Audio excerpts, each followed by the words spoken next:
Buenas noches iglesia, qué bueno verlos hoy otra vez en nuestra reunión de familia de cada jueves. Hoy también para hacer un conversatorio y tratar un tema muy especial. Hoy vamos a hablar sobre masculinidad, sobre abuso sexual y sobre aborto. Y hoy tenemos la compañía de varones, 3 varones de nuestra iglesia. Los vamos a presentar uno por uno. Tenemos a don Jaime Aponte. Buenas noches, ¿cómo estás? Muy buenas noches, Alejandro. Dios te bendiga, ¿cómo te va? Bien, gracias a Dios. Qué bueno tenerte acá. Eduardo Prado, ¿cómo me le va? Buenas noches, Alejandro. Gracias por la invitación. Y don Pablo Loaiza, ¿cómo vamos por allá en Jamundí? Excelente, Alejandro. Un saludo para todos y los que nos escuchan en sus casas también. Qué bien. Entonces, antes de comenzar, vamos a hacer una pequeña oración pidiéndole que sea Dios de la mano de cada uno de nosotros. Padre de la gloria, gracias a Dios en esta noche por este tiempo. Gracias, Padre, por la vida de estos mis hermanos, por su deseo de participar y estar dispuestos a cumplir la gran comisión y estar en esto con nosotros. Te pedimos, Padre, que seas tú en la vida de cada uno de nosotros y que sea de bendición este tema para nosotros y nuestras familias. En el nombre de Jesús. Amén. Amén. Bueno, muchachos, y sin más introducción, vamos a empezar. Hay varias preguntas que tenemos por acá, preguntas que han llegado, que las queremos ir contestando. La primera dice lo siguiente: existe la percepción sobre una crisis de la masculinidad en nuestra época. ¿Esta es una crisis nueva o es un problema que viene desde generaciones anteriores? Don Pablo, cuénteme, ¿usted qué opina? Bueno, sin duda a lo que llamamos crisis de masculinidad es la falta de el rol que deben cumplir los hombres en su hogar, en el trato con las mujeres.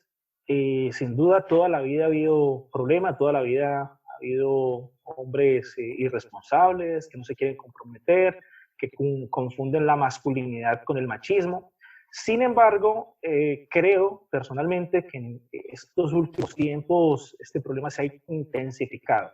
Hoy por hoy hay muchos más hombres que le temen al compromiso del hogar, que no saben tratar a una mujer, que no tienen la madurez necesaria para afrontar las riendas de un hogar. Entonces, creo que lo ha habido toda la vida este problema, pero hoy por hoy se ha intensificado un poco más. Jaime, ¿tú estás de acuerdo también de que esta es una crisis nueva o es una crisis que viene desde generaciones anteriores? Sin duda concuerdo con Pablo en el sentido de que por naturaleza hombres perfectos no han habido desde el mismo comienzo de la creación. Sin embargo, tal vez se está viendo más marcado en esta generación debido a que algunas generaciones que insistían pues han empezado como de alguna manera a desistir.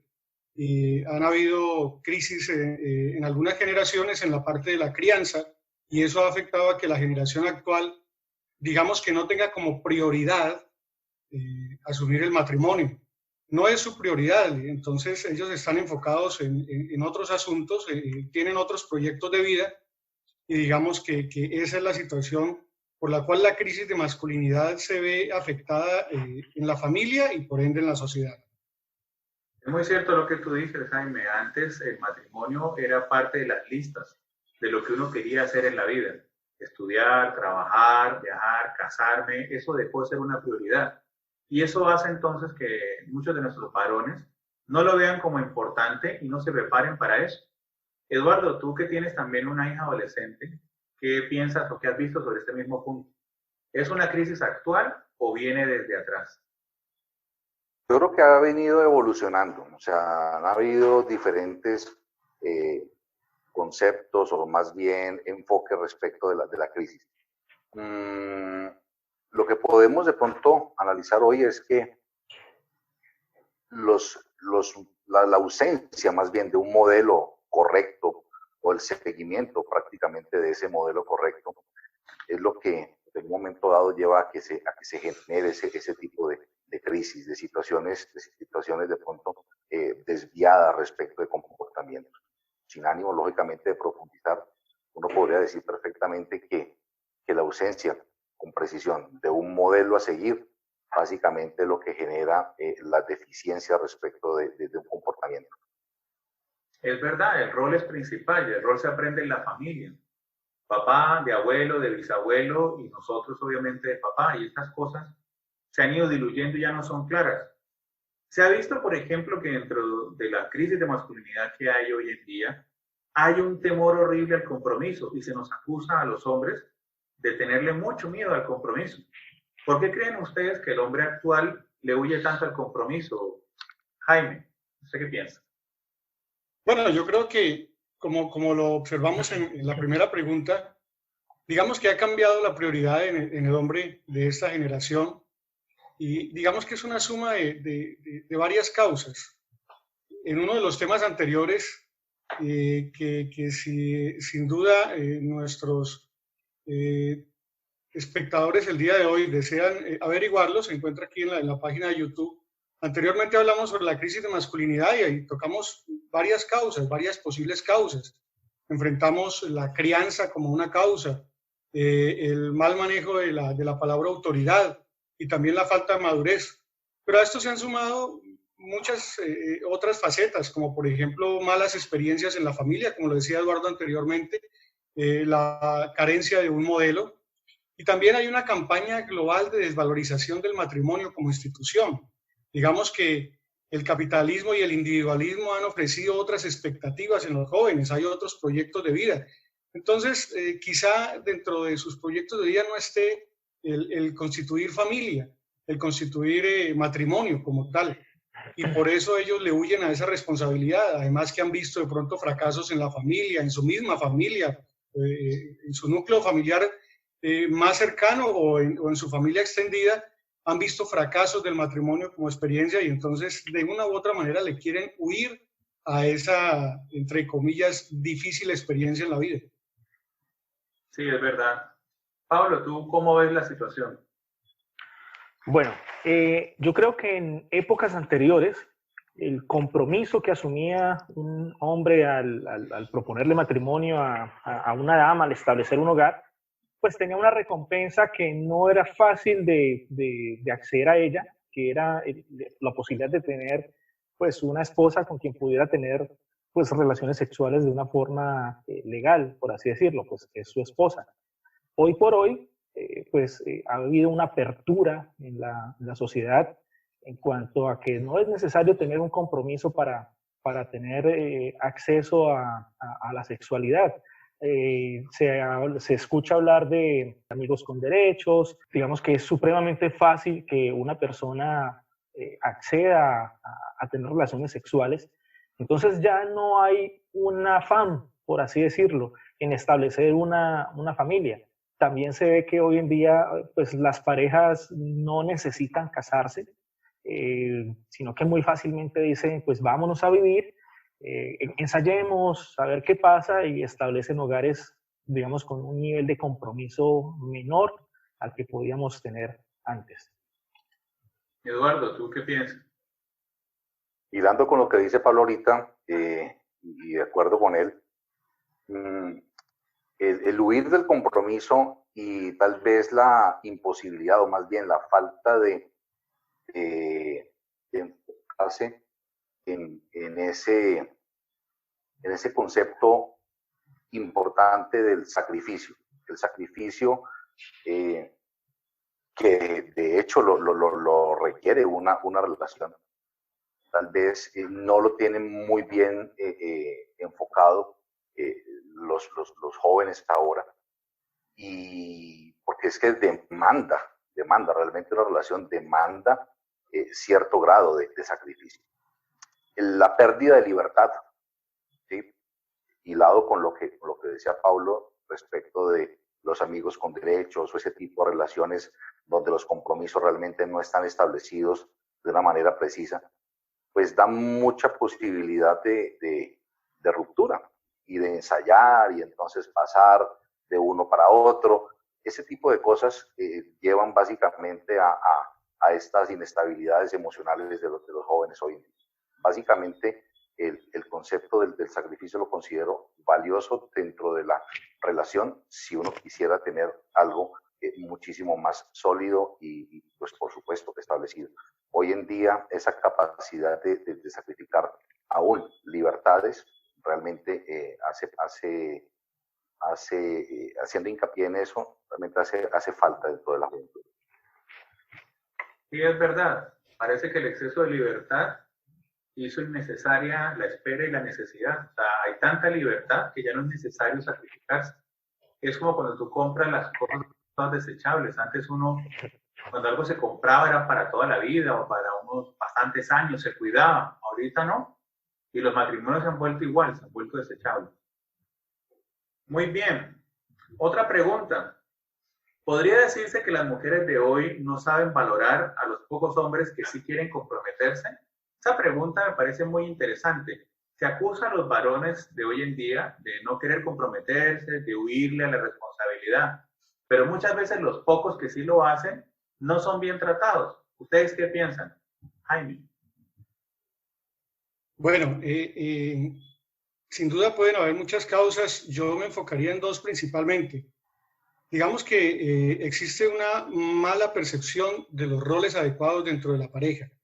Exacto. Y la otra sería que también hay hombres que deciden restaurar su matrimonio, que deciden enderezar el camino, pero no se les ha valorado ese esfuerzo y entonces estaríamos hablando de que de pronto no se está creyendo firmemente en la restauración y en el perdón.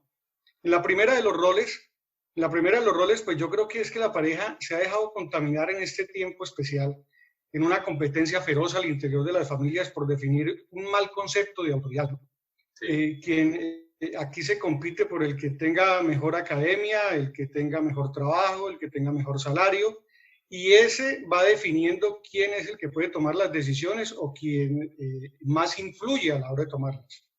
Entonces, fíjese que hemos entrado en una competencia, varón contra mujer, hombre contra mujer, y entonces se pierde el enfoque y por eso los hombres se sienten de pronto subvalorados o no valorados. Yo creería, la verdad me gusta mucho una cita bíblica del libro de Proverbios en el capítulo 1, versículo 8, en el que reúne quizá los roles muy bien establecidos dentro de la familia, porque es un versículo que le está hablando directamente al hijo, le dice, escucha, hijo mío, y luego posteriormente le indica cuáles son los roles de sus papás, la instrucción de tu padre, y no abandones la enseñanza de tu madre. Entonces aquí los compromete a los tres, padre, madre e hijo. Al hijo en obediencia, al padre para que dé la instrucción, y a la madre para que acompañe en esa dirección en la cotidianidad. Entonces, yo creo que si la pareja se desprende un poquito de esa competencia que el mundo, que la globalización ha ofrecido, puedan entenderse en sí los roles y respetarse y apoyarse adecuadamente. Y en el otro que yo tocaba sobre la restauración y el perdón, pues es muy difícil porque hay hombres que verdaderamente digamos que analizado que en su pasado han fallado y han decidido tomar un cambio en favor de batallar por su familia, pero como que no se les cree, como que no se les da esa oportunidad de ser asertivos en el cambio, de ser asertivos en la restauración, y por ende entonces no han perdonado suficientemente. Entonces habría que entrar allí en un trabajo, digamos que psicológico, de apoyo, de acompañamiento con esa pareja para que logren entender los roles adecuados. Totalmente de acuerdo, totalmente de acuerdo. La Biblia es muy clara con respecto a que los roles de papá y mamá no son los mismos. El Señor nos puso a cada uno a ser un complemento del otro. Lo que hace bien el uno, no lo hace bien el otro y viceversa. Estoy totalmente de acuerdo con Jaime. Hay una competencia absurda por un liderazgo y por pasar encima del otro. Y cuando perdemos los roles no avanzamos, porque de toda pelea no queda sino los arañazos. Muy de acuerdo con lo que dice Jaime, y la Biblia en esto sí es muy clara. Cuénteme, Pablo, ¿usted qué piensa sobre esto?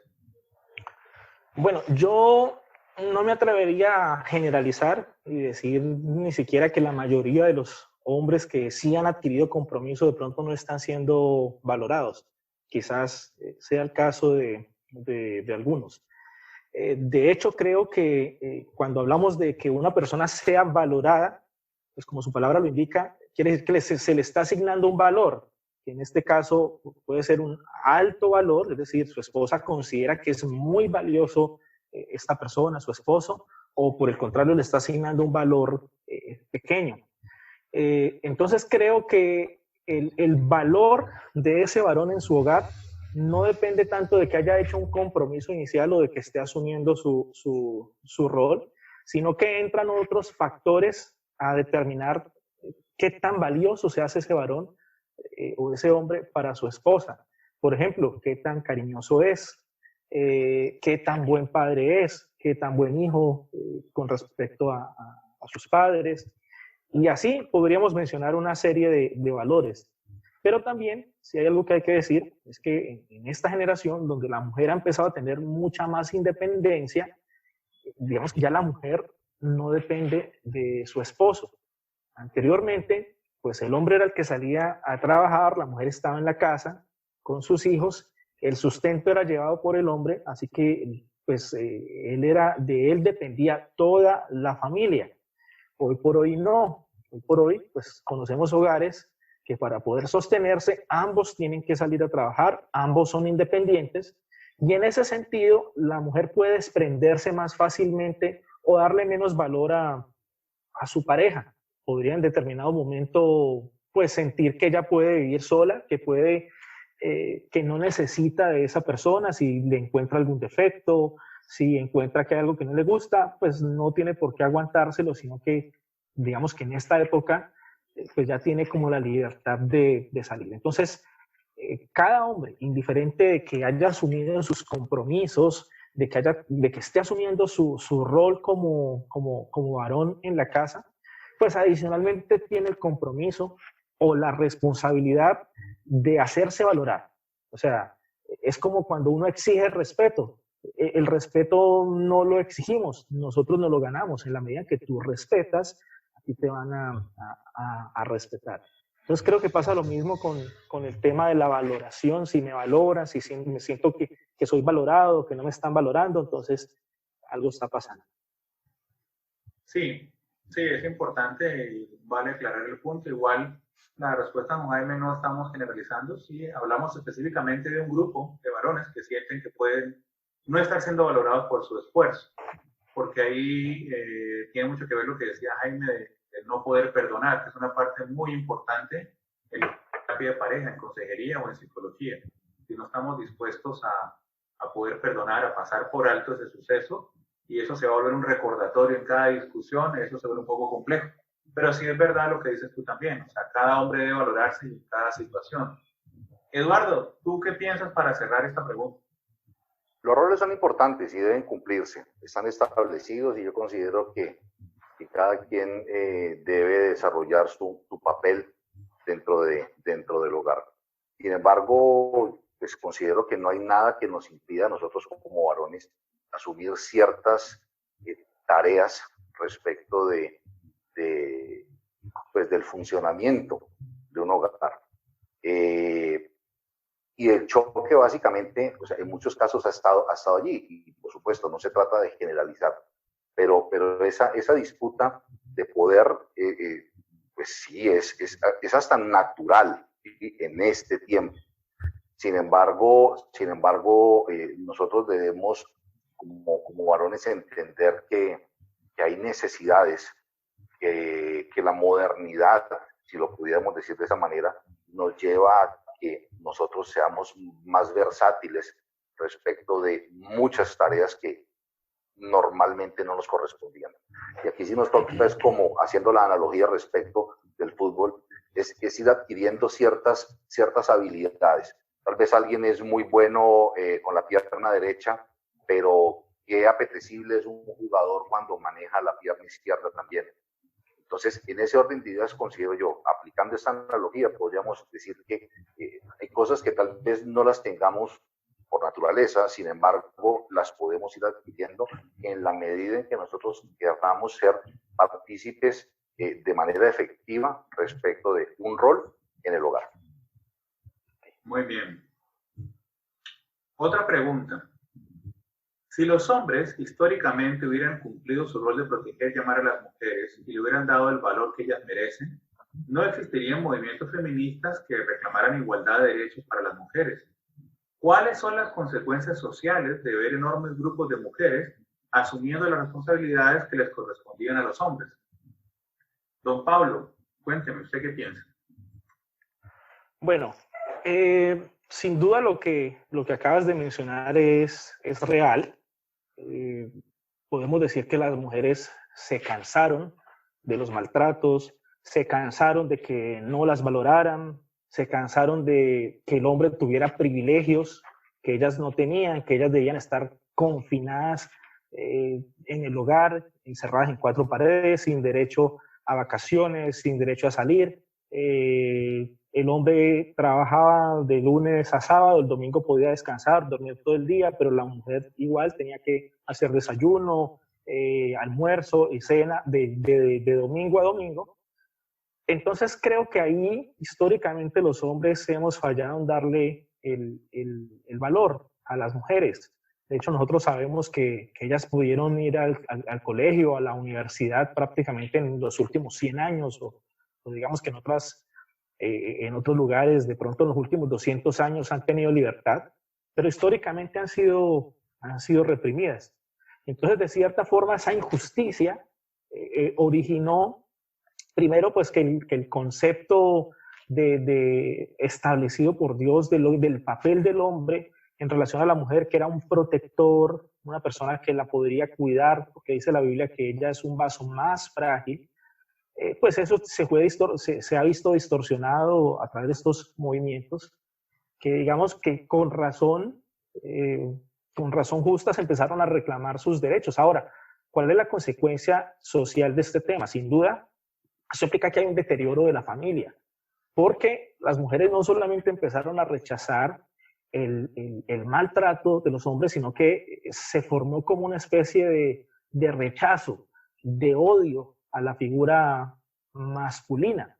Entonces, hoy por hoy, incluso cuando hace poquitos días en noticias salió manifestaciones de mujeres reclamando sus derechos en contra del maltrato y todo esto, y en cierta forma se les ve el enojo, se les ve la rabia, y es algo que no debería estar pasando. Entonces, si se afecta esto y se empieza a afectar la sociedad, el núcleo familiar, pues sin duda hay consecuencias negativas contra la familia, contra la sociedad, y bueno, hay una serie de problemas que nos podríamos quedar toda la noche tratando de mencionar. Muy bien. Jaime, sobre este mismo tema, ¿tú qué opinas? Sí, Alejandro, es muy común en este tiempo ver mujeres que han asumido la cabeza de su hogar, madres cabeza de hogar. Sin duda, hay unas que lo han hecho muy bien y que nos traen total admiración. Salir adelante es realmente el objetivo y son mujeres muy valerosas. Pero aquí hay algo en particular que sí me preocupa y es el método. El método que han usado, el método sí importa. Si esa crianza y ese reto asumido ha sido con principios como el amor, el perdón, la restauración, el enfoque verdaderamente en sacar a sus hijos adelante, pues obviamente que es maravilloso. El problema está cuando vemos en algunas madres asumir ese reto, pero también sumado un poco el resentimiento, el odio, la amargura a aquel varón que se fue o que abandonó su hogar.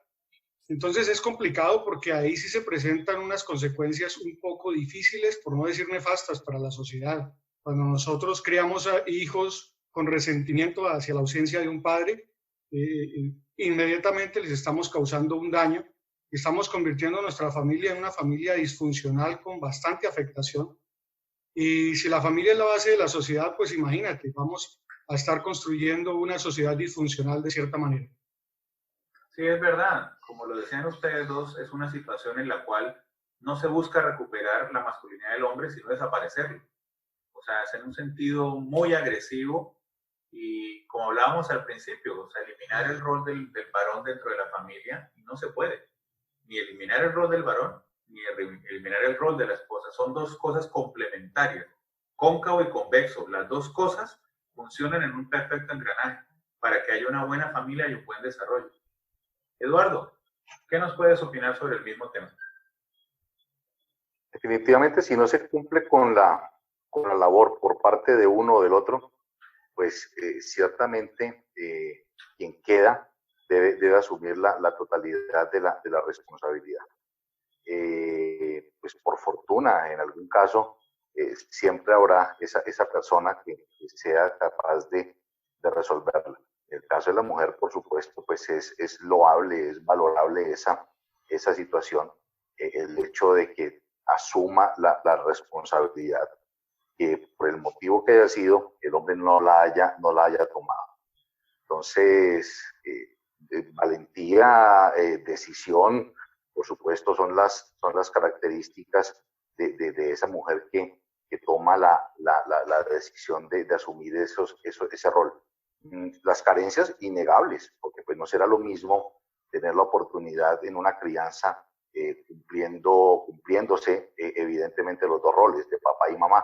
Sin embargo, la posibilidad de que uno o el otro asuma esa tarea, pues hombre, requiere de valor, y ciertamente es Dios el que permite que las cosas funcionen ciertamente, y bueno, en medio de la dificultad pueda salirse con bien de esto.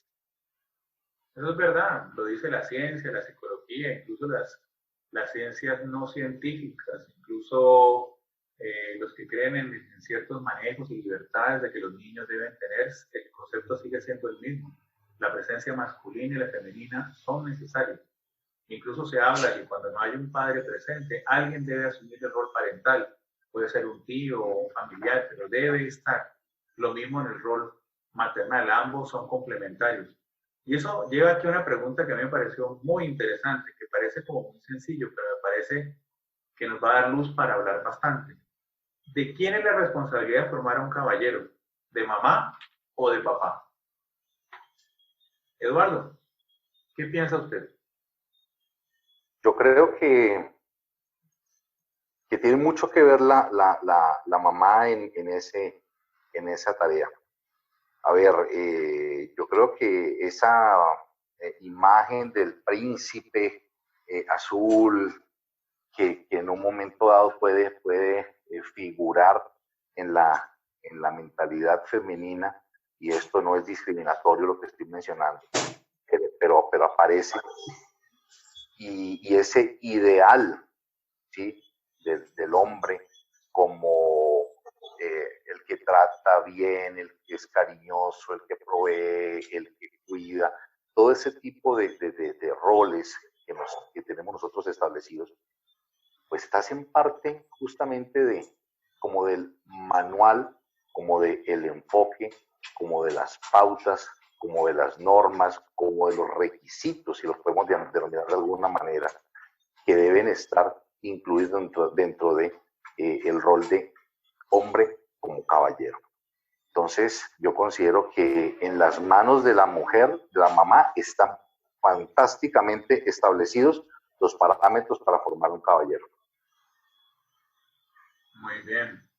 Jaime, ¿quién es el responsable? Sí, pues yo creo que por épocas hemos tenido la percepción de que los niños hombres tienen más afinidad con su madre, las niñas mujeres tienen más afinidad con su padre, pero en el sentido como afectivo. Yo lo veo más como en el sentido del consentimiento y de la manifestación de afecto. Pero en el tema de ya perfilarles un carácter, sin duda que ambos padres deben aportar. Y volvemos aquí a hablar sobre un adecuado aporte de los roles de cada uno de los padres. Una crianza adecuada radica en la participación de las dos figuras, indiscutiblemente. Cuando una de las dos falta, ya la otra debe asumir un reto muy grande, porque tiene en su poder una familia disfuncional y indica que necesita un poco más de esfuerzo para darle percepción a su hijo de las dos figuras. No se puede descartar el alto grado de influencia que ejerce, ejemplo, en la niña, la madre, y en el niño, el padre, de acuerdo a su comportamiento. Y aquí es donde el ejemplo de cada uno de los padres es muy importante, es muy importante. Entonces, obviamente, que en esa formación de ese caballerito, los dos van a tener que influir. Y aquí rescato algo de lo que hablábamos en una pregunta anterior. Si bien hablábamos de que el hombre no es valorado o sí es valorado, me quedó sonando una parte porque es importante también el reconocimiento. Es también importante el reconocimiento. Es muy cierto, creo que Pablo lo decía, de que el hombre se debe sentir valorado si está haciendo lo correcto, y me parece muy bien el enfoque. Pero de todas formas, nosotros los seres humanos necesitamos un reconocimiento, una retroactividad de lo que nosotros estamos haciendo. De tal forma que si el niño percibe que ser hombre y ser correcto sí paga, porque fíjese que mi mamá lo está recompensando de una manera muy adecuada, muy chévere, muy bonita, pues va tomando la percepción desde los dos ángulos. El buen ejemplo del padre y también el reconocimiento de la madre. Entonces, ser un caballero sí paga. Y es aquí donde las dos figuras, tanto padre como madre, inciden en la formación de un caballero. Pablo, ¿tú qué opinas? Bueno, en primer lugar, sería importante definir qué es un caballero. Y creo que la palabra hace referencia a un hombre en todo el sentido de la palabra, a una persona íntegra e integral. Es decir, que es un hombre que tiene una serie de cualidades que la sociedad lo define como, ese es un caballero. Entonces, por ejemplo, decimos que un caballero es un hombre que es respetuoso, que es responsable, que es, no sé, amoroso con su esposa, que sabe cuidar, sabe tratar a una mujer, a una dama. Y sin duda, si un caballero es una persona integral, es decir, que es completo, pues el trabajo de formar a esa persona integral o la responsabilidad no recae solamente en el papá o solamente en la mamá. Coincido con Jaime que es un trabajo de ambos. En este caso, el hombre como papá debe influenciar primero con su ejemplo, desde que el niño está pequeño. Si el niño ve que su papá fue un hombre responsable, que fue respetuoso, que él fue el protector del hogar, o sea, que el niño se sentía confiado en casa porque el papá respondía, porque el papá podía defender la familia, porque el papá era el que llevaba los alimentos y todo lo necesario. Entonces ese niño habrá crecido con la imagen de que el valor de la responsabilidad y del rol de un hombre en su casa es importante. Pero por otra parte, sin duda, la mamá va a ser la que encargada de forjar valores como la sensibilidad en el hombre, el respeto por la mujer. Debe enseñarle que una mujer es frágil, que debe valorarla, que debe tratarla bien. Si mamá desde la casa no hizo bien ese trabajo, pues ese niño cuando crezca y él tenga su novia, tenga su esposa, pues como no fue educado para respetar a las mujeres, para valorarlas, pues él no va a hacer eso. Entonces, por lo tanto, coincido con Jaime en que es una tarea de papá y de mamá. Muy bien, coincido con todo, sí. Lo dice Proverbios 1:8. Ya lo decía Jaime antes. Oye, hijo mío, la instrucción de tu padre y no desprecies la dirección de tu madre. Ambos forman parte en la educación de ese varón caballero. Y se da con el ejemplo del papá y también con que la madre sepa tratar a su hijo varón y lo motive a aprender cosas, a saber de atenderse solo, lavar platos, planchar, coser, a veces cosas que las mismas mamás no quieren enseñarle a sus hijos. Porque al yo saber y estar integrado de cómo funciona la casa, es mucho más fácil que después me quiera integrar como en esos tiempos de cuarentena, donde yo creo que a todos los que estamos casados nos ha tocado lavar platos, barrer, trapear, algunos más que a otros, eso ya depende de cada uno, pero es lo importante de saber que somos un complemento y de que nada desmerece y nada desprecia y que los roles son para compartir. Pero es muy importante, como todos ustedes decían, el equilibrio de ambos, la parte de mamá y la parte de papá, para formar un varón y un caballero.